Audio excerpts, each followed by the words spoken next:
তো আপনারা কি জানেন যে দেশের সবচেয়ে প্রিয় এবং প্রধান শপিং মলই হচ্ছে নিউ মার্কেট। আমার ভীষণ সবচেয়ে প্রিয় জায়গা অ্যাজ এ ডিজাইনার, আমার সবচেয়ে প্রিয় জায়গাই হচ্ছে চাঁদনী চক। তারা যারা আমাকে চেনেন বা আমার সাথে লাইফস্টাইলের সাথে ইনভলভ বা আমার সাথে সবসময় জার্নিতে আছেন, তারা খুব করেই ভালো করেই আমার রুচিবোধ বা আমার লিমিটেশনস বা আমি কোথায় যেতে পারি বা আমি কি করতে পারি এটা আপনাদের ধারণা আছে। আমি এ ধরনের কোনো মন্তব্যে যাব না।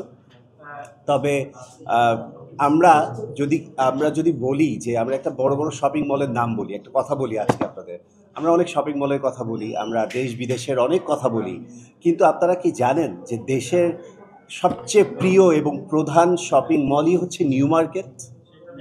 সেই নিউ মার্কেটে আসে না এমন কোনো মানুষ আছে যে নিউ মার্কেটকে অস্বীকার করতে পারবে?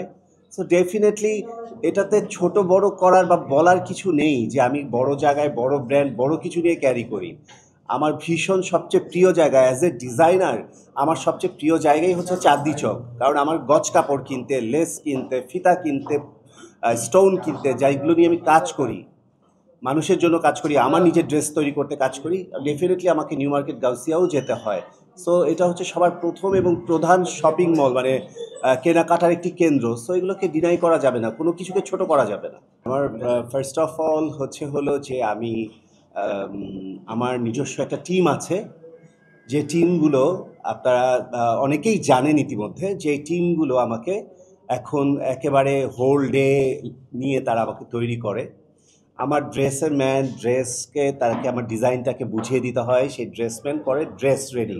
আমি প্রথমে কাপড় কিনি, ফেব্রিক কিনি, ম্যাটেরিয়াল কিনি, প্রত্যেকটা জিনিসকে একসাথে করে দেন আমার এই কি বলে টেইলার অ্যান্ড আমার যারা সুইং পার্সন অ্যান্ড আদার্স যারা আমার ফ্যাক্টরির যারা কাজ করে তাদের সাথে বসে সেই জিনিসগুলো যারটা তাকে বুঝিয়ে দেই। ব্লেজার একজন বানায়, শেরওয়ানি একজন বানায়, শার্ট একজন বানায়, আর এক্সপেরিমেন্টাল পোশাক আরেকজন বানায়। সো এখানে ডিফারেন্ট পার্সন আছে। সো সেই পার্সনগুলোকে নিয়ে আমি সেটা যাই। এটার পরে আমি হচ্ছে মেকআপ পার্সন। তো মেকআপে আমাকে রেগুলার এখন আমি ম্যাক্সিমামই মাসুদ খান বিউটি জোন থেকে রেডি হই। সেখানে কর্ণধার মাসুদ আমাকে খুব বুঝে ফেলেছে, খুব যত্নের সাথে সে আমাকে রেডি করে।